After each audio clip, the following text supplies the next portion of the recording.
सत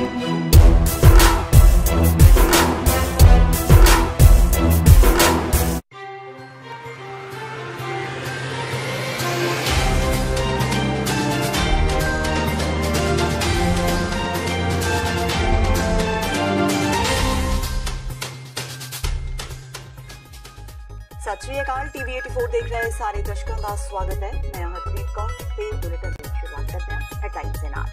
पाकिस्तान विच जैश ए मोहम्मद के सब तो वड्डे ट्रेनिंग कैंप ते भारतीय एयर फौज वालों हमला। 20 मिनटां दी कार्रवाई दौरान 1000 किलोग्राम के बंबां नाल भारी बमबारी। कई अतवादी कैंप तबाह। 300 अतवादी हलाक करन दा दावा। प्रधानमंत्री नरेंद्र मोदी ने फौज नूं दित्ती वधाई। कहा देश सुरक्षित हत्थां विच देश दी मिट्टी दी सौन नहीं मिटन देवांगा देश नूं। राहुल गांधी तो इलावा बाकी सियासी दलों ने भी की एयरफोर्स की तारीफ। पाकिस्तान स्थित जैश ए मोहम्मद ते भारतीय हवाई फौज की वड्डी कार्रवाई तो बाद पंजाब विच भी हाई अलर्ट जारी। बॉर्डर ते तनाव का माहौल। सुरक्षा बल पूरी तरह मुस्तैद। आईजी परमराज सिंह उमरा नंगल का पुलिस रिमांड खत्म। अदालत ने उमरा नंगल नूं 14 दिनां लई न्यायिक हिरासत विच भेजिया। बहबल कलां गोली कांड विच चरणजीत शर्मा तो बाद उमरा नंगल पुलिस के सब तो वड्डे अधिकारी जो होए ने गिरफ्तार। ते सिमरजीत सिंह बैंस ते जलंधर के डीसी वरिंदर कुमार की फोन ते हुई तिखी झड़प। बैंस ने दफ्तर विच ना देख डीसी नूं फोन ते पुछया कित्थे हो, छुट्टी ते जां फरलो ते। डीसी ने गुस्से विच फोन कट्टिया। ते हुण इन्हां खबरां दा विस्तार। भारतीय हवाई फौज के लड़ाकू हवाई जहाज़ां ने अज तड़के सवेरे पाकिस्तान विच जैश ए मोहम्मद के सब तो वड्डे ट्रेनिंग कैंप ते हमला कर दिता ते वड्डी गिणती विच अतवादियों ते उन्हां दे लीडरां नूं मार मुकाया। प्रधानमंत्री नरेंद्र मोदी ने राजस्थान के चूरू विच एक लोक रैली नूं संबोधन करदिआं कहा कि पूरे देश विच खुशी का माहौल है। उन्होंने कहा कि वो देशवासियों नूं विश्वास दिवाउंदे ने कि देश सुरक्षित हत्थां विच है। मोदी ने कहा कि उन्होंने इस मिट्टी की सौं है, वो देश नहीं मिटन देंगे, देश नहीं चुकन देंगे। हवाई फौज के लड़ाकू जहाज़ां दे बेड़े दे खास जहाज मिराज 2000 ने इस मिशन नूं अंजाम दिता। तड़के 3:30 बजे 10 तो 12 मिराज जहाज़ां ने वख-वख हवाई फौजी अड्डियां तो उड़ान भरी ते पाकिस्तान के कब्जे वाले कश्मीर के बालाकोट विच लगभग 20 मिनटां की कार्रवाई दौरान कई थावां ते 1000 किलोग्राम के बंबां नाल भारी बमबारी की, जिस विच कई अतवादी कैंप तबाह हो गए ते 200 तो 250 अतवादी हलाक हो गए। यह कैंप इस्लामाबाद तो 195 किलोमीटर दूर ते खैबर पख्तूनवा सूबे विच स्थित मुजफ्फराबाद तो 40 किलोमीटर तो वध दूर बालाकोट विच है। पाकिस्तानी हवाई फौज नूं जदों तक इसकी खबर लगदी भारतीय हवाई मिशन पूरा करके परत भी आए। यह पहला मौका है जदों हवाई फौज ने सरहद पार करके पाकिस्तान के कब्जे वाले कश्मीर विच सर्जिकल स्ट्राइक की, जिसनूं एयर स्ट्राइक भी कहा जा रहा है।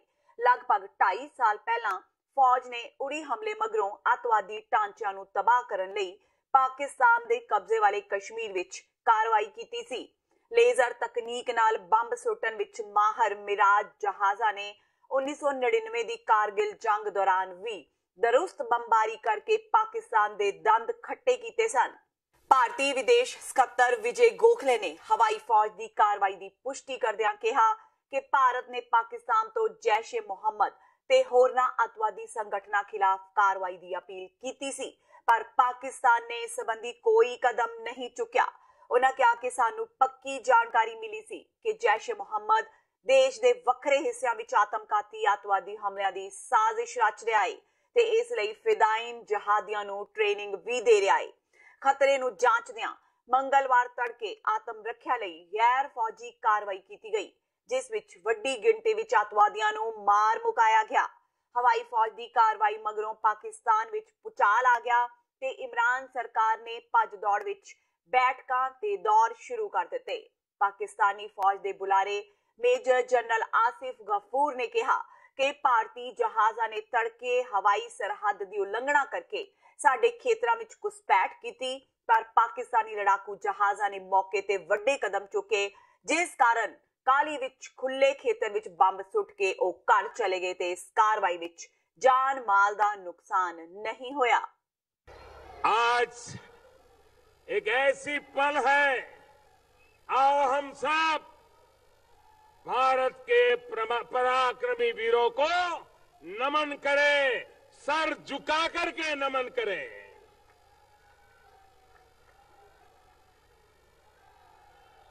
आज आज चूरू की धरती से मैं देशवासियों को विश्वास दिलाता हूं कि देश सुरक्षित हाथों में है। सौगंध मुझे है मिट्टी की, मैं देश नहीं मिटने दूंगा, मैं देश नहीं रुकने दूंगा, मैं देश नहीं झुकने दूंगा। मेरा वचन है भारत मां को, मेरा वचन है भारत मां को, तेरा शीश झुकने नहीं दूंगा। जो चैलेंजिंग एयरक्राफ्ट होता है उसकी विजिबिलिटी नहीं होती। ये ग्राउंड ट्रूप्स का काम होता है ये सर्टन करना कि क्या कोई चीज गिरी है या नहीं गिरी है। They went back under pressure from the Pakistan air force, they remained in air. तब हमने ग्राउंड पे अपने जितने एक लाइन ऑफ कम्युनिकेशन होता है उससे चेक किया, स्ट्राइक तो हुई कोई नहीं। अब आपने उनकी क्लेम्स देखे हैं कि 350 टेररिस्ट किल्ड, और एक जो उनकी हाइड आउट थी उसको उन्होंने तबाह कर दिया। Not even a single brick in the debris. अगर वहां पे कोई इंफ्रास्ट्रक्चर होता तो वहां पे उसका मलबा होता। 350 ये क्लेम कर रहे हैं कि हमने वहां पे टेररिस्ट मारे हैं। मैं कहता हूं 10 भी होते तो उनकी डेड बॉडी, कि उनके जनाजे, कोई उनकी blood. The spot is open for anybody and everybody. तमाम एम्बेसडर, तमाम defence statues, United nation military observer group in Pakistan, we will even say the civilian population or the army reps from India, they can come through the authorized entry in Pakistan, see it for yourself, go back and tell your Prime Minister, where is that impact? ਭਾਰਤੀ ਹਵਾਈ ਫੌਜ ਵੱਲੋਂ ਪਾਕਿਸਤਾਨ ਖੇਤਰ ਵਾਲੇ ਕਸ਼ਮੀਰ ਵਿੱਚ ਅੱਤਵਾਦੀ ਟਿਕਾਣਿਆਂ ਤੇ ਕੀਤੇ ਗਏ ਹਮਲੇ ਲਈ ਪੰਜਾਬ ਦੇ ਮੁੱਖ ਮੰਤਰੀ ਕੈਪਟਨ ਅਮਰਿੰਦਰ ਸਿੰਘ ਨੇ ਇਸ ਦੀ ਸ਼ਲਾਘਾ ਕੀਤੀ ਹੈ। ਕੈਪਟਨ ਨੇ ਟਵੀਟ ਕਰਕੇ ਕਿਹਾ ਕਿ ਭਾਰਤੀ ਹਵਾਈ ਫੌਜ ਨੇ ਮਹਾਨ ਕੰਮ ਕੀਤਾ ਹੈ। ਉਹਨਾਂ ਕਿਹਾ ਕਿ ਇਹ ਕਰਨਾ ਬਹੁਤ ਜ਼ਰੂਰੀ ਸੀ ਤਾਂ ਕਿ ਪਾਕਿਸਤਾਨ ਨੂੰ ਇਹ ਸੰਕੇਤ ਦਿੱਤਾ ਜਾ ਸਕੇ ਕਿ ਉਹ ਪੁਲਵਾਮਾ ਅੱਤਵਾਦੀ ਹਮਲੇ ਦੇ ਦੋਸ਼ੀ ਹਮਲਾਵਰਾਂ ਦੀ ਪੁਸ਼ਤ ਪਨਾਹੀ ਕਰਕੇ ਬਚ ਨਹੀਂ ਸਕਦਾ। ਉਹਨਾਂ ਕਿਹਾ ਕਿ ਉਹ ਭਾਰਤੀ ਹਵਾਈ ਫੌਜ ਦੀ ਬਹਾਦਰੀ ਨੂੰ ਸਲਾਮ ਕਰਦੇ ਨੇ। ਉਹਨਾਂ ਇਹ ਵੀ ਕਿਹਾ ਕਿ ਉਹਨਾਂ ਵੱਲੋਂ ਇਸ ਐਕਸ਼ਨ ਲਈ ਪੂਰਾ ਸਮਰਥਨ ਹੈ।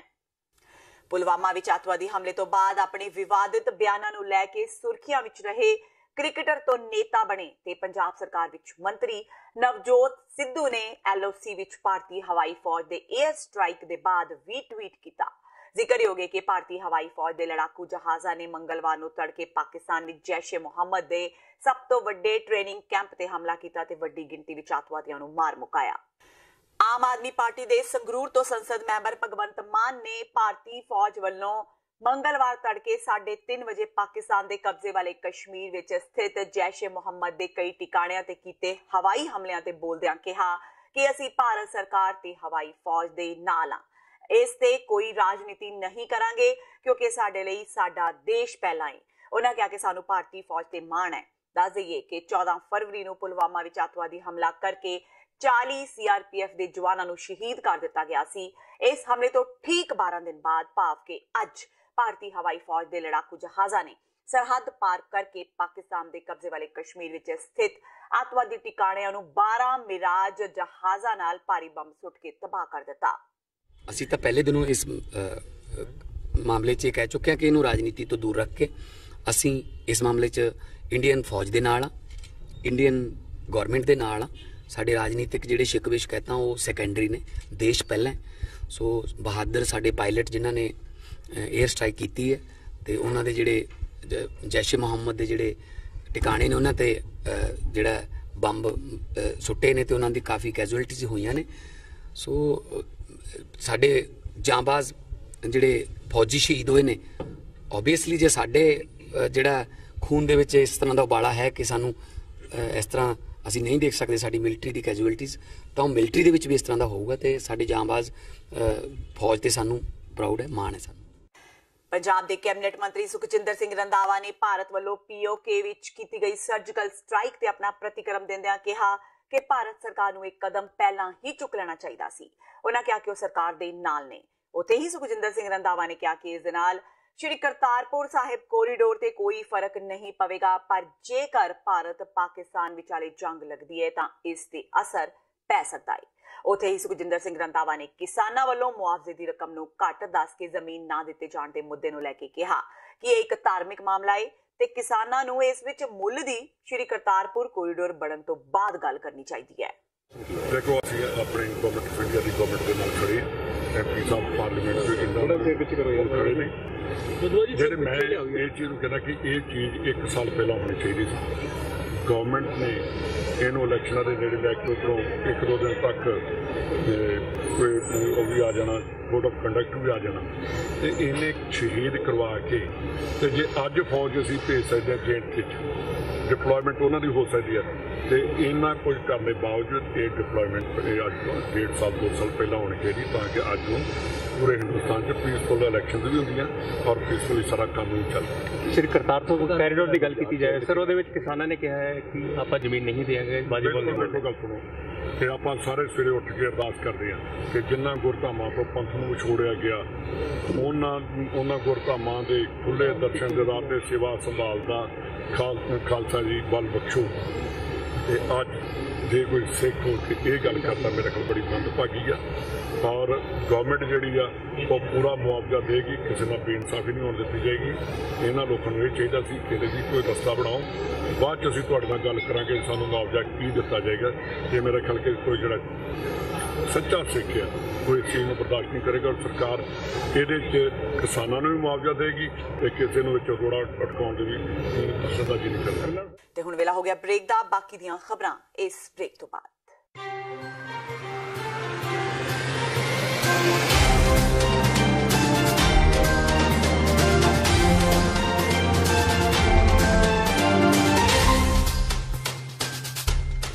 ਕੀ ਤੁਸੀਂ ਆਪਣੇ ਟੈਕਸਿਸ ਨੂੰ ਲੈ ਕੇ ਚਿੰਤਤ ਹੋ? ਤੁਸੀਂ ਆਪਣੀ ਕਮਾਈ ਲਈ ਮਿਹਨਤ ਕਰਦੇ ਹੋ, ਭਾਵੇਂ ਤੁਸੀਂ ਨੌਕਰੀ ਵਿੱਚ ਹੋਵੋ ਜਾਂ ਆਪਣਾ ਬਿਜ਼ਨਸ ਚਲਾਉਂਦੇ ਹੋ। ਜਦੋਂ ਟੈਕਸ ਭਰਨ ਦਾ ਸਮਾਂ ਆਉਂਦਾ ਤਾਂ ਤੁਹਾਨੂੰ ਇੱਕ ਭਰੋਸੇਯੋਗ ਟੈਕਸ ਅਕਾਊਂਟੈਂਟ ਦੀ ਲੋੜ ਹੈ ਜੋ ਟੈਕਸ ਬੈਲੈਂਸ ਦਾ ਤੁਹਾਡੇ ਪੱਖ ਵਿੱਚ ਜਾਣਾ ਯਕੀਨੀ ਬਣਾਵੇ। ਸਿਆਟਲ ਦੀ ਜਾਣੀ ਪਹਿਚਾਣੀ company accurate accountants and taxes ਤੁਹਾਡੀ ਸੇਵਾ ਵਿੱਚ ਹਾਜ਼ਰ ਹੈ। ਅਸੀਂ ਹਰ ਤਰ੍ਹਾਂ ਦੇ ਟੈਕਸ ਭਰਨ ਵਿੱਚ ਤੁਹਾਡੀ ਮਦਦ ਕਰਾਂਗੇ। ਟੈਕਸ ਸੰਬੰਧੀ ਕਿਸੇ ਵੀ ਤਰ੍ਹਾਂ ਦੇ ਸਵਾਲ ਲਈ ਅੱਜ ਹੀ ਸਾਡੇ ਤੱਕ ਪਹੁੰਚ ਕਰੋ। Accurate accountants and Texas.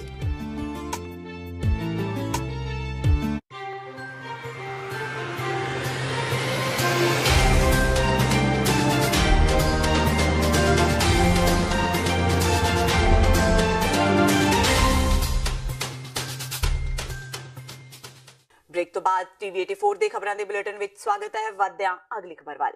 Pakistan ਤੇ ਭਾਰਤੀ ਹਵਾਈ ਫੌਜ ਦੀ ਵੱਡੀ ਕਾਰਵਾਈ ਤੋਂ ਬਾਅਦ ਪੰਜਾਬ ਵਿੱਚ ਵੀ ਹਾਈ ਅਲਰਟ ਜਾਰੀ ਕਰ ਦਿੱਤਾ ਗਿਆ ਹੈ। ਪੰਜਾਬ ਦੇ Adampur airport, Halwara, Pathankot air base ਤੇ ਪੁਲਿਸ ਦੀ ਚੌਕਸੀ ਵਧਾ ਦਿੱਤੀ ਗਈ ਹੈ। ਇਸ ਦੇ ਨਾਲ ਹੀ ਇੰਡੋ ਪਾਕ ਬਾਰਡਰ ਤੇ ਜੰਮੂ ਕਸ਼ਮੀਰ ਦੇ ਨਾਲ ਲੱਗਦੇ ਪਠਾਨਕੋਟ ਜ਼ਿਲ੍ਹੇ ਦੇ ਸਰਹੱਦੀ ਇਲਾਕਿਆਂ ਵਿੱਚ ਵੀ ਅਲਰਟ ਜਾਰੀ ਕਰ ਦਿੱਤਾ ਗਿਆ ਹੈ ਤੇ ਬਮਿਆਲ ਦੇ ਸਰਹੱਦੀ ਇਲਾਕਿਆਂ ਵਿੱਚ ਪੈਂਦੇ पुलिस थाने ते भी पुलिस की चौकसी बढ़ा दी गई है। देखिए जी, हालात तो अभी मतलब कि बहुत ही मतलब कि सभी लोग हैं डर में अपने मतलब घरों में बैठे हुए हैं। फिर कोई भी मतलब पीछे से भी मतलब कि फ़ोन कर रहे हैं सभी अपने मतलब कि यहाँ पर क्या माहौल चाल है। यहाँ पर माहौल तो अभी मतलब कि सभी के पूरे सहमे हुए हैं लोग। तो क्या समझते हैं जो अटैक किया गया वो बढ़िया कदम है जो सरकार की ओर से किया गया है? नहीं देखिए जी, मतलब कि अटैक भी करना ही पड़े। मतलब ये अगर इंडिया मतलब करता ना तो फिर और वो पाकिस्तान कोई और कदम उठाते हैं। इसलिए मतलब इंडिया ने कोई अटैक किया तो बढ़िया ही किया है। मतलब उनको भी मुंह तोड़ जवाब मिल गया है एक बार। अब वो अपना स्टेप उठाने के लिए कुछ ना मतलब 100 बार सोचेंगे कि हम अब कुछ करेंगे। हमारे उन्होंने बताली मारे तो अब देखिए 200-300 का इन्हें मुल्क उनको मार दिए मतलब इंडिया वालों ने। क्या खुशी है? जो नहीं, खुशी तो बहुत हमें मतलब कि पूरी खुशी है। ਬਹਿਬਲ ਕਲਾਂ ਗੋਲੀकांड ਦੀ ਜਾਂਚ ਕਰ ਰਹੀ ਐਸਆਈਟੀ ਵੱਲੋਂ ਦੋਸ਼ਾਂ ਦਾ ਸਾਹਮਣਾ ਕਰ ਰਹੇ ਪੰਜਾਬ ਪੁਲਿਸ ਦੇ ਆਈਜੀ ਪਰਮਰਾਜ ਸਿੰਘ ਉਮਰਾ ਨੰਗਲ ਨੂੰ ਅੱਜ ਅਦਾਲਤ ਵਿੱਚ ਪੇਸ਼ ਕੀਤਾ ਗਿਆ। ਅਦਾਲਤ ਨੇ ਉਹਨਾਂ ਨੂੰ 14 ਦਿਨ ਲਈ ਨਿਆਇਕ ਹਿਰਾਸਤ ਵਿੱਚ ਭੇਜ ਦਿੱਤਾ ਹੈ। ਸੁਰੱਖਿਆ ਕਾਰਨਾਂ ਕਰਕੇ ਪਰਮਰਾਜ ਸਿੰਘ ਉਮਰਾ ਨੰਗਲ ਨੂੰ ਪਟਿਆਲਾ ਦੀ ਜੇਲ੍ਹ ਵਿੱਚ ਭੇਜਿਆ ਜਾ ਸਕਦਾ ਹੈ। ਜ਼ਿਕਰਯੋਗ ਹੈ ਕਿ ਪੰਜਾਬ ਵਿੱਚ ਸ੍ਰੀ ਗੁਰੂ ਗ੍ਰੰਥ ਸਾਹਿਬ ਜੀ ਦੀ ਹੋਈ ਬੇਅਦਬੀ ਦੀਆਂ ਘਟਨਾਵਾਂ ਨੂੰ ਲੈ ਕੇ ਸਿੱਖ ਜਥੇਬੰਦੀਆਂ ਬਹਿਬਲ ਕਲਾਂ ਵਿਖੇ ਵਿਰੋਧ ਪ੍ਰਦਰਸ਼ਨ ਕਰ ਰਹੀਆਂ ਸਨ। ਇਸ ਦੌਰਾਨ ਪੁਲਿਸ ਵੱਲੋਂ ਗੋਲੀਬਾਰੀ ਕੀਤੀ ਗਈ, ਜਿਸ ਵਿੱਚ 2 ਸਿੱਖ ਨੌਜਵਾਨਾਂ ਦੀ ਮੌਤ ਹੋ ਗਈ ਸੀ। ਕਿਹਾ ਜਾ ਰਿਹਾ ਹੈ ਕਿ ਗੋਲੀਬਾਰੀ ਮੌਕੇ ਆਈਜੀ ਪਰਮਰਾਜ ਸਿੰਘ ਉਮਰਾ ਨੰਗਲ ਮੌਕੇ ਤੇ ਮੌਜੂਦ ਸਨ। ਬਹਿਬਲ ਕਲਾਂ ਗੋਲੀकांड ਦੀ ਜਾਂਚ ਕਰ ਰਹੀ ਐਸਆਈਟੀ ਨੇ ਆਈਜੀ ਪਰਮਰਾਜ ਸਿੰਘ ਉਮਰਾ ਨੰਗਲ ਨੂੰ ਲੰਗੇ ਦਿਨ ਹੀ ਆਪਣੀ ਹਿਰਾਸਤ ਵਿੱਚ ਲੈ ਲਿਆ ਸੀ। ਐਸਆਈਟੀ ਵੱਲੋਂ ਗ੍ਰਿਫਤਾਰ ਕਰਨ ਤੋਂ ਪਹਿਲਾਂ ਆਈਜੀ ਪਰਮਰਾਜ ਉਮਰਾ ਨੰਗਲ ਤੋਂ ਚੰਡੀਗੜ੍ਹ ਵਿੱਚ ਪੁੱਛਗਿੱਛ ਕੀਤੀ ਗਈ ਸੀ। ਅੱਜ ਜੁਡੀਸ਼ੀਅਲ ਰਿਮਾਂਡ ਦਿੱਤਾ ਗਿਆ, ਡੇਟ 12 ਤਰੀਕ ਪਾਈ ਗਈ ਹੈ। 12 ਤਰੀਕ ਨੂੰ ਪੇਸ਼ ਕੀਤਾ ਜਾਊਗਾ ਦੌਰਾਨ ਕੋਰਟ 'ਚ। ਇਹ ਜੀ ਜੇਲ੍ਹ ਅਥਾਰਟੀਜ਼ ਡਿਸਾਈਡ ਕਰਨਗੇ। ਫਿਲਹਾਲ ਤਾਂ ਇੱਥੇ ਫਰੀਦਕੋਟ ਜੇਲ੍ਹ ਚ ਲੈ ਕੇ ਜਾਣਗੇ। ਬਾਕੀ ਉਹਨਾਂ ਦੀ ਐਸ ਪਰ ਸਿਕਿਉਰਿਟੀ ਜੋ ਉਹਨਾਂ ਦੇ ਹਿਸਾਬ ਨਾਲ ਉਹਨਾਂ ਦਾ ਐਡਿਕੁਏਟਸ ਉਹਨਾਂ ਦਾ ਉਹਨਾਂ ਦਾ ਹੋਊਗਾ ਜਿਹੜੇ ਸਾਰਾ ਉਸ ਨਾਲ ਦੇਖਣਗੇ ਉਹ ਕਿੱਥੇ ਠੀਕ ਹੈ ਨਾ। ਐਸਆਈਟੀ ਬਹੁਤ ਵਧੀਆ ਕੰਮ ਕਰ ਰਹੀ ਹੈ, ਤੱਥਾਂ ਦੇ ਆਧਾਰ ਤੇ ਤਫਤੀਸ਼ ਹੋ ਰਹੀ ਹੈ। ਸਾਡੀ ਬਰਗਾੜੀ ਮੋਰਚੇ ਦੀ ਤਸੱਲੀ ਹੈ ਕਿ ਜੋ ਹੋ ਰਿਹਾ ਹੈ ਉਹ ਕਾਨੂੰਨ ਦੇ ਮੁਤਾਬਕ ਹੋ ਰਿਹਾ ਹੈ ਔਰ ਕਿਸੇ ਨਾਲ ਕੋਈ ਜ਼ਿਆਦਤੀ ਨਹੀਂ ਹੋ ਰਹੀ ਔਰ ਜੋ ਸਿੱਖ ਪੰਥ ਦੀ ਮੰਗ ਸੀ ਉਹਦੇ ਮੁਤਾਬਕ ਹੋ ਰਿਹਾ। ਜੋ ਧੱਕਾ ਕੀਤਾ ਗਿਆ ਸੀ, ਜੋ ਜਾਲੀ ਫਰਜ਼ੀ ਇਹਨਾਂ ਨੇ ਕਹਾਣੀਆਂ ਬਣਾਈਆਂ ਸੀ, ਉਹ ਸਾਰੀਆਂ ਸਾਫ਼ ਹੋ ਗਈਆਂ। ਹੁਣ ਸੱਚ ਨੇ ਮੂਰਤੀਮਾਨ ਹੋਣਾ ਹੈ ਔਰ ਸੱਚੀ ਗੱਲ ਜਿਹੜੀ ਹੈ ਉਹ ਅਦਾਲਤਾਂ 'ਚ ਵੀ ਆ ਗਈ ਹੈ ਔਰ ਇਹਦਾ ਸਾਰੇ ਇਨਸਾਫ ਪਸੰਦ ਲੋਕਾਂ ਨੇ ਜਿਹੜਾ ਤਸੱਲੀ ਪ੍ਰਗਟ ਕੀਤੀ ਆ ਔਰ ਅਸੀਂ ਵੀ ਪੰਜਾਬ ਸਰਕਾਰ ਨੂੰ ਤੇ ਐਸਆਈਟੀ ਦੇ ਜਿਹੜੇ ਸਾਰੇ ਨੁਮਾਇੰਦੇ ਆ ਉਹਨਾਂ ਨੂੰ ਇਸੇ ਤਰ੍ਹਾਂ ਲਗਨ ਨਾਲ ਕੰਮ ਕਰਨ ਤੇ ਔਰ ਲੋਕਾਂ ਨੂੰ ਇਨਸਾਫ ਦੇਣ ਵਾਸਤੇ ਇਸੇ ਤਰ੍ਹਾਂ ਯਤਨ ਕਰਦੇ ਰਹਿਣਗੇ। ਪੰਜਾਬ ਡੈਮੋਕ੍ਰੈਟਿਕ ਅਲਾਇੰਸ ਵਿਚਾਲੇ 9 ਸੀਟਾਂ पर सहमति बन गई है। ਜਲੰਧਰ ਵਿੱਚ ਹੋਈ ਮੀਟਿੰਗ ਦੌਰਾਨ ਪੰਜਾਬੀ ਏਕਤਾ ਪਾਰਟੀ, ਬਹੁਜਨ ਸਮਾਜ ਪਾਰਟੀ, ਲੋਕ ਇਨਸਾਫ ਪਾਰਟੀ ਤੇ ਡਾਕਟਰ ਧਰਮਵੀਰ ਗਾਂਧੀ ਦੀ ਅਗਵਾਈ ਵਾਲੇ ਪੰਜਾਬ ਮੰਚ ਵਿੱਚ ਇਸ ਬਾਰੇ ਫੈਸਲਾ ਹੋਇਆ। ਇਸ ਮੌਕੇ ਲੋਕ ਸਭਾ ਚੋਣਾਂ ਪੰਜਾਬ ਡੈਮੋਕ੍ਰੈਟਿਕ ਅਲਾਇੰਸ ਦੇ ਬੈਨਰ ਹੇਠ ਲੜਨ ਦਾ ਫੈਸਲਾ ਕੀਤਾ ਗਿਆ। ਇਸ ਮੀਟਿੰਗ ਵਿੱਚ ਸ਼੍ਰੋਮਣੀ ਅਕਾਲੀ ਦਲ ਟਕਸਾਲੀ ਸ਼ਾਮਲ ਨਹੀਂ ਹੋਇਆ। ਸੀਟਾਂ ਦੀ ਵੰਡ ਮੁਤਾਬਕ ਬਹੁਜਨ ਸਮਾਜ ਪਾਰਟੀ ਅਨੰਦਪੁਰ ਸਾਹਿਬ, ਜਲੰਧਰ ਤੇ ਹੁਸ਼ਿਆਰਪੁਰ ਤੋਂ ਚੋਣ ਲੜੇਗੀ। ਪੰਜਾਬੀ ਏਕਤਾ ਪਾਰਟੀ ਬਠਿੰਡਾ ਤੇ ਫਰੀਦਕੋਟ ਤੋਂ ਚੋਣ ਲੜੇਗੀ। ਲੋਕ ਇਨਸਾਫ ਪਾਰਟੀ ਲੁਧਿਆਣਾ, ਅੰਮ੍ਰਿਤਸਰ ਤੇ ਫਤਿਹਗੜ੍ਹ ਸਾਹਿਬ ਤੇ ਪੰਜਾਬ ਮੰਚ ਪਟਿਆਲਾ ਤੋਂ ਚੋਣ ਲੜਨਗੇ। ਗੱਠਜੋੜ ਭਾਈਵਾਲਾ ਨੇ ਕਿਹਾ ਕਿ ਪਿਛਲੇ ਦਹਾਕਿਆਂ ਤੋਂ ਵਾਰੀ ਸਿਰ ਸੂਬੇ ਨੂੰ ਲੁੱਟਣ ਵਾਲੀਆਂ ਭ੍ਰਿਸ਼ਟ ਰਵਾਇਤੀ ਪਾਰਟੀਆਂ ਦੇ ਚੁੰਗਲ ਵਿੱਚੋਂ ਪੰਜਾਬ ਨੂੰ ਆਜ਼ਾਦ ਕਰਵਾਉਣ ਵਾਸਤੇ ਇੱਕ ਗੱਠਜੋੜ ਬਣਾਇਆ ਗਿਆ ਹੈ। ਉਹਨਾਂ ਕਿਹਾ ਕਿ ਭ੍ਰਿਸ਼ਟ ਪਾਰਟੀਆਂ ਦੇ ਕੁਸ਼ਾਸਨ ਕਰਕੇ ਪੰਜਾਬ 2.5 ਲੱਖ ਕਰੋੜ ਰੁਪਏ ਦੇ ਵੱਡੇ ਕਰਜ਼ੇ ਦੀ ਮਾਰ ਚੱਲ ਰਿਹਾ ਹੈ। ਇਸ ਮੌਕੇ ਖਹਿਰਾ ਨੇ ਕਿਹਾ ਕਿ ਇਹ ਬਦਕਿਸਮਤੀ ਹੈ ਤੇ ਅਕਾਲੀ ਦਲ ਟਕਸਾਲੀ ਨੇ ਅਨੰਦਪੁਰ ਸਾਹਿਬ ਸੀਟ ਤੋਂ ਆਪਣੇ ਉਮੀਦਵਾਰ ਦਾ ਨਾਮ ਇੱਕ ਤਰਫਾ ਹੀ ਐਲਾਨ ਦਿੱਤਾ, ਜਦਕਿ ਪੀਡੀਏ ਵਿੱਚ ਇਸ ਉੱਪਰ ਵਿਚਾਰ ਚਰਚਾ ਹੋ ਰਹੀ ਸੀ। ਉਹਨਾਂ ਕਿਹਾ ਕਿ ਪੀਡੀਏ ਇਸ ਗੱਲ ਦਾ ਹਾਮੀ ਹੈ ਕਿ ਵਿਰੋਧੀ ਧਿਰ ਪੂਰੀ ਤਰ੍ਹਾਂ ਨਾਲ ਇਕੱਠੀ ਹੋਣੀ ਚਾਹੀਦੀ ਹੈ ਤੇ ਇਸ ਦਿਸ਼ਾ ਵਿੱਚ ਅਕਾਲੀ ਦਲ ਟਕਸਾਲੀ ਦੇ ਲੀਡਰਾਂ ਨੂੰ ਅਨੰਦਪੁਰ ਸਾਹਿਬ ਤੋਂ ਆਪਣਾ ਉਮੀਦਵਾਰ ਵਾਪਸ ਲੈਣਾ ਚਾਹੀਦਾ ਹੈ ਤੇ ਪੰਜਾਬ ਦੇ ਵੱਡੇ ਹਿੱਤ ਵਿੱਚ ਅਲਾਇੰਸ ਦਾ ਹਿੱਸਾ ਬਣਨਾ ਚਾਹੀਦਾ ਹੈ। ਉਹਨਾਂ ਕਿਹਾ ਕਿ ਕਾਂਗਰਸ, ਅਕਾਲੀ ਦਲ, ਭਾਜਪਾ ਵਰਗੀਆਂ ਭ੍ਰਿਸ਼ਟ ਪਾਰਟੀਆਂ ਤੋਂ ਸਮਾਨਾਂਤਰ ਦੂਰੀ ਬਣਾ ਕੇ ਰੱਖਣ ਵਾਲੀਆਂ ਸਾਰੀਆਂ ਹੀ ਹਮਖਿਆਲ ਪਾਰਟੀਆਂ ਤੇ ਤਾਕਤਾਂ ਨੂੰ ਪੀਡੀਏ ਸੱਦਾ ਦਿੰਦਾ ਹੈ ਕਿ ਉਹਨਾਂ ਨਾਲ ਹੱਥ ਮਿਲਾਉਣ ਤਾਂ ਕਿ ਪੰਜਾਬ ਨੂੰ ਭ੍ਰਿਸ਼ਟ ਤੇ ਤਾਨਾਸ਼ਾਹ ਤਾਕਤਾਂ ਤੋਂ ਆਜ਼ਾਦ ਕਰਵਾਇਆ ਜਾ ਸਕੇ। ਇਸ ਸੰਬੰਧੀ ਪੀਡੀਏ ਦਾ CPI, CPM, RMPI, Pasla group ਦੇ ਵੱਖ-ਵੱਖ ਭਾਰਤੀ ਕਿਸਾਨ ਯੂਨੀਅਨਾਂ ਨੂੰ ਸੱਦਾ ਹੈ ਕਿ ਉਹਨਾਂ ਦਾ ਸਾਥ ਦਿੱਤਾ ਜਾਵੇ। ਗੱਠਜੋੜ ਦੇ ਲੀਡਰਾਂ ਨੇ ਕਿਹਾ ਕਿ ਬਾਕੀ ਰਹਿੰਦੀਆਂ 4 ਸੀਟਾਂ ਦਾ ਵੀ ਜਲਦੀ ਹੀ ਫੈਸਲਾ ਕਰ ਲਿਆ ਜਾਵੇਗਾ। ਸੀਟਾਂ ਅਸੀਂ ਬਹੁਜਨ ਸਮਾਜ ਪਾਰਟੀ ਨੂੰ ਐਲੋਕੇਟ ਕੀਤੀਆਂ ਨੇ, ਇੱਕ ਅਨੰਦਪੁਰ ਸਾਹਿਬ, ਇੱਕ ਹੁਸ਼ਿਆਰਪੁਰ ਤੇ ਇੱਕ ਜਲੰਧਰ। ਇਸ ਤੋਂ ਬਾਅਦ ਪੰਜਾਬ ਮੰਚ ਦੇ ਡਾਕਟਰ ਧਰਮਵੀਰ ਗਾਂਧੀ ਨੂੰ ਇੱਕ ਪਟਿਆਲਾ ਦੀ ਸੀਟ ਐਲੋਕੇਟ ਕੀਤੀ ਹੈ। ਇਸ ਤੋਂ ਇਲਾਵਾ 3 ਸੀਟਸ ਲੋਕ ਇਨਸਾਫ ਪਾਰਟੀ ਨੂੰ ਲੁਧਿਆਣਾ, ਫਤਿਹਗੜ੍ਹ ਸਾਹਿਬ ਐਂਡ ਅੰਮ੍ਰਿਤਸਰ, ਔਰ 2 ਸੀਟਸ ਅਸੀਂ ਆਪ ਪੰਜਾਬ ਏਕਤਾ ਪਾਰਟੀ ਫਰੀਦਕੋਟ ਐਂਡ ਬਠਿੰਡਾ। ਔਰ ਟਕਸਾਲੀ ਅਕਾਲੀ ਦਲ ਨੂੰ ਮੇਰੀ ਅਪੀਲ ਹੈ ਕਿ ਉਹ ਇਸ ਅਲਾਇੰਸ ਵਿੱਚ ਮੁੜ ਵਿਚਾਰ ਕਰਨ। ਅਸੀਂ ਉਹਨਾਂ ਨੂੰ ਗਵਾਉਣਾ ਵੀ ਨਹੀਂ ਚਾਹੁੰਦੇ ਸੀ, ਅਸੀਂ ਉਹਨਾਂ ਨੂੰ ਹਟਾਉਣਾ ਵੀ ਨਹੀਂ ਚਾਹੁੰਦੇ ਸੀ, ਲੇਕਿਨ ਉਹਨਾਂ ਨੇ ਜਿਸ ਤਰ੍ਹਾਂ ਇੱਕ ਤਰਫਾ ਯੂਨੀਲੈਟਰਲੀ ਅਨੰਦਪੁਰ ਸਾਹਿਬ ਸੀਟ ਤੋਂ ਆਪਣਾ ਉਮੀਦਵਾਰ ਐਲਾਨ ਕਰਤਾ, ਜਦਕਿ ਉਹ ਗੱਠਜੋੜ ਨਾਲ ਗੱਲਬਾਤ ਕਰ ਰਹੇ ਸੀ। ਇੱਕ ਪਾਸੇ ਗੱਲ ਹਲੇ ਖਤਮ ਨਹੀਂ ਸੀ ਹੋਈ, ਗੱਲਬਾਤ ਦੇ ਦੌਰਾਨ ਹੀ ਉਹਨਾਂ ਨੇ ਜਿਹੜਾ ਆਪਣਾ ਉਮੀਦਵਾਰ ਐਲਾਨ ਕਰਤਾ, ਦੈਟ ਵਾਸ ਅਨਕਾਲਡ ਫॉर। ਔਰ ਅਸੀਂ ਸਮਝਦੇ ਕਿ ਉਹਦੇ ਤੇ ਬਹੁਜਨ ਸਮਾਜ ਪਾਰਟੀ ਦਾ ਜ਼ਿਆਦਾ ਅਧਿਕਾਰ ਸੀ seat the, given the figures and the votes polled in 2017 and 2014 and 2009। ਉੱਥੇ ਬਹੁਜਨ ਸਮਾਜ ਪਾਰਟੀ ਦਾ ਇਹਨਾਂ ਅਸੈਂਬਲੀ ਸੀਟਾਂ ਦੇ ਥੱਲੇ ਅਨੰਦਪੁਰ ਵਿੱਚ ਠੀਕ ਆਧਾਰ ਨਜ਼ਰ ਆ ਰਿਹਾ ਸੀਗਾ। ਇਸ ਲਈ ਅਸੀਂ ਹਲੇ ਵੀ ਚਾਹੁੰਦੇ ਹਾਂ ਕਿ ਟਕਸਾਲੀ ਅਕਾਲੀ ਦਲ ਜਿਹੜਾ ਵਾ ਉਹ ਸਾਡੇ ਇਸ ਗੱਠਜੋੜ ਦਾ ਹਿੱਸਾ ਬਣ ਸਕੇ। ਪੰਜਾਬੀ ਏਕਤਾ ਪਾਰਟੀ ਤੋਂ ਪੰਜਾਬ ਏਕਤਾ ਪਾਰਟੀ ਬਣ ਚੁੱਕੀ ਪਾਰਟੀ ਦੇ ਪ੍ਰਧਾਨ ਸੁਖਪਾਲ ਖਹਿਰਾ ਨੇ ਮੁੱਖ ਮੰਤਰੀ ਕੈਪਟਨ ਅਮਰਿੰਦਰ ਸਿੰਘ ਨੂੰ ਪੰਜਾਬ ਦੇ ਫੂਡ ਤੇ ਸਪਲਾਈ ਮੰਤਰੀ ਭਾਰਤ ਭੂਸ਼ਣ ਆਸ਼ੂ ਨੂੰ ਕੈਬਨਿਟ ਚੋਂ ਬਾਹਰ ਕੱਢਣ ਦੀ ਮੰਗ ਕੀਤੀ ਹੈ। ਭਾਰਤ ਭੂਸ਼ਣ ਆਸ਼ੂ ਨੂੰ ਹੰਕਾਰਿਆ ਮੰਤਰੀ ਕਰਾਰ ਦਿੰਦਿਆਂ ਖਹਿਰਾ ਨੇ ਕਿਹਾ ਕਿ ਜਿਸ ਤਰ੍ਹਾਂ ਕੈਬਨਿਟ ਮੰਤਰੀ ਅਫਸਰਾਂ ਨੂੰ ਧਮਕੀਆਂ ਦੇ ਕੇ ਗੁੰਡਾਗਰਦੀ ਕਰ ਰਹੇ ਨੇ, ਇਸ ਲਈ ਮੁੱਖ ਮੰਤਰੀ ਨੂੰ ਆਸ਼ੂ ਖਿਲਾਫ ਸਖਤ ਕਾਰਵਾਈ ਕਰਨੀ ਚਾਹੀਦੀ ਹੈ। ਖਹਿਰਾ ਨੇ ਕਿਹਾ ਕਿ ਜੇਕਰ ਪੰਜਾਬ ਸਰਕਾਰ ਵੱਲੋਂ ਭਾਰਤ ਭੂਸ਼ਣ ਆਸ਼ੂ ਖਿਲਾਫ ਜਲਦੀ ਕਾਰਵਾਈ ਨਾ ਕੀਤੀ ਗਈ ਤਾਂ ਪੰਜਾਬ ਏਕਤਾ ਪਾਰਟੀ ਕੈਬਨਿਟ ਮੰਤਰੀ ਦੇ ਘਰ ਦੇ ਸਾਹਮਣੇ ਧਰਨਾ ਪ੍ਰਦਰਸ਼ਨ ਕਰੇਗੀ। ਅਗਰ ਕੋਈ ਵੀ ਵਿਅਕਤੀ ਓਵਰਸਟੈਪ ਕਰਦਾ ਆਪਣੀ ਜੁਰਿਸਡਿਕਸ਼ਨ, ਕਿਉਂਕਿ ਜਿਹੜੇ ਐਮਐਲਏਜ਼ ਨੇ ਇਹਨਾਂ ਦੇ ਕੋਲ ਤਾਂ ਕੋਈ ਪਾਵਰਸ ਡਿਫਾਈਨਡ ਹੀ ਹੈ ਨਹੀਂ ਗਿਆ। In fact it's a very huge subject, ਮੈਂ ਅੱਜ ਨਹੀਂ ਖੋਲਣਾ ਚਾਹੁੰਦਾ। MLAs are merely law makers. MLA ਦੇ ਕੋਲ ਤਾਂ ਆਪਣੇ ਇਲਾਕੇ ਦਾ ਕੋਈ ਡਿਵੈਲਪਮੈਂਟ ਪ੍ਰੋਜੈਕਟ ਵੀ ਰਿਕਮੈਂਡ ਕਰਨ ਦਾ ਅਧਿਕਾਰ ਨਹੀਂਗਾ। ਐਮਐਲਏ ਤਾਂ ਸਿਰਫ ਉਹਨਾਂ ਨੇ ਦੂਜਿਆਂ ਦੇ ਹਕੂਕ ਤੇ ਡਾਕਾ ਮਾਰਿਆ ਹੋਇਆ ਐਮਐਲਏਜ਼ ਨੇ ਸਾਰੀਆਂ। ਔਰ ਜਿਹੜੀ ਰੂਲਿੰਗ ਪਾਰਟੀ ਬਣ ਜਾਂਦੀ ਆ ਉਹ ਫਿਰ ਵੀਡੀਓ ਤੋਂ ਵੀ ਚੈੱਕ ਖੋ ਕੇ ਆਪ ਦੇਣ ਲੱਗ ਜਾਂਦੀ ਆ, ਡੀਸੀ ਕੋਲੋਂ ਵੀ ਚੈੱਕ ਖੋ ਕੇ ਆਪ ਦੇਣ ਲੱਗ ਜਾਂਦੀ। ਸੋ ਇੱਕ ਰਵਾਇਤ ਬਣੀ ਹੋਈ ਆ।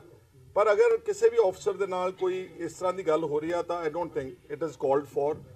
ਸ਼ਬਦ ਐਟਲੀਸਟ ਅੱਛੇ ਹੋਣੇ ਚਾਹੀਦੇ ਆ। ਸ਼ਬਦਾਵਲੀ ਜਿਹੜੀ ਆ ਉਹ ਡੀਸੈਂਟ ਸ਼ਬਦਾਵਲੀ ਜ਼ਰੂਰ ਹੋਣੀ ਚਾਹੀਦੀ ਆ। ਕਿਸੇ ਵੀ ਅਫਸਰ ਦੇ ਨਾਲ ਕੋਈ ਤੁਸੀਂ ਲੌਜੀਕਲੀ ਗੱਲ ਕਰੋ, ਜਿਹੜਾ ਕੰਮ ਨਹੀਂ ਹੋਣ ਵਾਲਾ ਗਾਲੀ ਗਲੋਚ is no answer to that.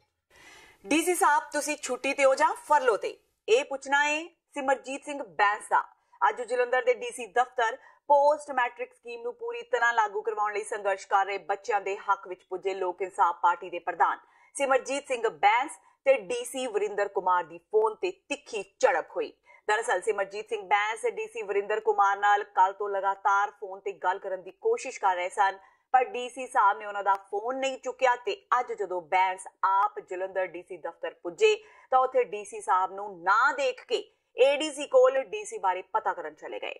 ਪਹਿਲਾਂ ਤਾਂ ਏਡੀਸੀ ਨੇ ਕਿਹਾ ਕਿ ਡੀਸੀ ਸਾਹਿਬ ਬਿਮਾਰ ਨੇ ਤੇ ਛੁੱਟੀ ਤੇ ਨੇ, ਪਰ ਜਦੋਂ ਬੈਂਸ ਨਾ ਮੰਨੇ ਤਾਂ ਏਡੀਸੀ ਨੇ ਉਹਨਾਂ ਦੀ ਡੀਸੀ ਨਾਲ ਫੋਨ ਤੇ ਗੱਲ ਕਰਵਾ ਦਿੱਤੀ, ਜਿਸ ਵਿੱਚ ਦੋਹਾਂ ਦੀ ਬਹਿਸਬਾਜ਼ੀ ਹੋ ਗਈ। ਉਹ ਤੁਹਾਡੇ ਨਾਲ ਗੱਲ ਕਰਨੀ ਚਾਹੁੰਦੇ ਸੀ।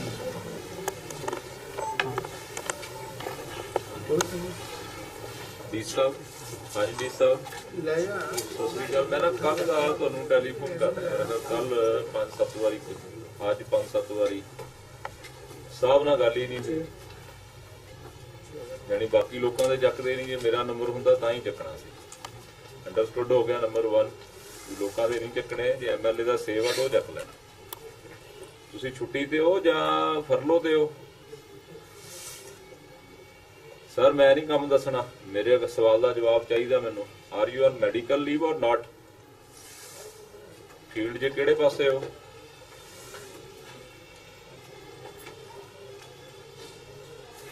ਆ ਲਿਆਕਤ ਹੈਗੀ ਹੈ ਦੋਸਤੋ। ਆ ਦੇਖ ਲਓ ਡੀ ਸਾਹਿਬ ਨੇ ਫੋਨ ਕੱਟ ਲਿਆ। ਤੇ ਇਹ ਸਨ ਹੁਣ ਤੱਕ ਦੀਆਂ ਖਬਰਾਂ। ਜਾਂਦੇ ਜਾਂਦੇ ਇੱਕ ਵਾਰ ਫੇਰ ਨਜ਼ਰ ਮਾਰਦੇ ਹਾਂ ਮੁੱਖ ਖਬਰਾਂ ਤੇ। ਪਾਕਿਸਤਾਨ ਵਿੱਚ ਜੈਸ਼-ਏ-ਮੁਹੰਮਦ ਦੇ ਸਭ ਤੋਂ ਵੱਡੇ ਟ੍ਰੇਨਿੰਗ ਕੈਂਪ ਤੇ ਭਾਰਤੀ 에ਅਰ ਫੌਜ ਵੱਲੋਂ ਹਮਲਾ।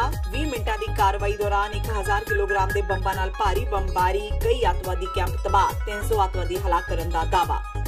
ਪ੍ਰਧਾਨ ਮੰਤਰੀ ਨਰਿੰਦਰ ਮੋਦੀ ਨੇ ਫੌਜ ਨੂੰ ਦਿੱਤੀ ਵਧਾਈ, ਕਿਹਾ ਦੇਸ਼ ਸੁਰੱਖਿਅਤ ਹੱਥਾਂ ਵਿੱਚ, ਦੇਸ਼ ਦੀ ਮਿੱਟੀ ਦੀ ਸੌਣ ਨਹੀਂ ਮਿਟਣ ਦੇਵਾਂਗਾ ਦੇਸ਼ ਨੂੰ। ਰਾਹੁਲ ਗਾਂਧੀ ਤੋਂ ਇਲਾਵਾ ਬਾਕੀ ਸਿਆਸੀ ਦਲਾਂ ਨੇ ਵੀ ਕੀਤੀ 에ਅਰ ਫੋਰਸ ਦੀ ਤਾਰੀਫ। ਪਾਕਿਸਤਾਨ ਸਥਿਤ ਜੈਸ਼-ਏ-ਮੁਹੰਮਦ ਤੇ ਭਾਰਤੀ ਹਵਾਈ ਫੌਜ ਦੀ ਵੱਡੀ ਕਾਰਵਾਈ ਤੋਂ ਬਾਅਦ ਪੰਜਾਬ ਵਿੱਚ ਵੀ ਹਾਈ ਅਲਰਟ ਜਾਰੀ। ਬਾਰਡਰ ਤੇ ਤਣਾਅ ਦਾ ਮਾਹੌਲ, ਸੁਰੱਖਿਆ ਬਲ ਪੂਰੀ ਤਰ੍ਹਾਂ ਮੁਸਤੈਦ। ਆਈਜੀ ਪਰਮਨਾਥ ਸਿੰਘ ਉਮਰਾ ਨੰਗਲ ਦਾ ਪੁਲਿਸ ਰਿਮਾਂਡ ਖਤਮ। ਅਦਾਲਤ ਨੇ ਉਮਰਾ ਨੰਗਲ ਨੂੰ 14 ਦਿਨਾਂ ਲਈ ਨਿਆਇਕ ਹਿਰਾਸਤ ਵਿੱਚ ਭੇਜਿਆ। ਬਹਿਬਲ ਕਲਾਂ ਗੋਲੀ ਕਾਂਡ ਵਿੱਚ ਚਰਨਜੀਤ ਸ਼ਰਮਾ ਤੋਂ ਬਾਅਦ ਉਮਰਾ ਨੰਗਲ ਪੁਲਿਸ ਦੇ ਸਭ ਤੋਂ ਵੱਡੇ ਅਧਿਕਾਰੀ ਜੋ ਹੋਏ ਨੇ ਗ੍ਰਿਫਤਾਰ। ਤੇ ਸਿਮਰਜੀਤ ਸਿੰਘ ਬੈਂਸ ਤੇ ਜਲੰਧਰ ਦੇ ਡੀਸੀ ਵਰਿੰਦਰ ਕੁਮਾਰ ਦੀ ਫੋਨ ਤੇ ਹੋਈ ਤਿੱਖੀ ਝੜਪ। ਬੈਂਸ ਨੇ ਦਫ਼ਤਰ ਵਿੱਚ ਨਾ ਦੇਖ ਡੀਸੀ ਨੂੰ ਫੋਨ ਤੇ ਪੁੱਛਿਆ ਕਿੱਥੇ ਹੋ, ਛੁੱਟੀ ਤੇ ਜਾਂ ਫਰਲੋ ਤੇ। ਡੀਸੀ ਨੇ ਗੁੱਸੇ ਵਿੱਚ ਫੋਨ ਕੱਟਿਆ। ਇਸ ਦੇ ਨਾਲ ਹੀ TV 84 ਦਾ ਖਬਰਾਂ ਦਾ ਇਹ ਬੁਲੇਟਿਨ ਖਤਮ ਹੁੰਦਾ ਹੈ। ਮੈਨੂੰ ਹਰਪ੍ਰੀਤ ਕੌਰ ਨੂੰ ਦਿਓ ਇਜਾਜ਼ਤ। ਸਤਿ ਸ਼੍ਰੀ ਅਕਾਲ।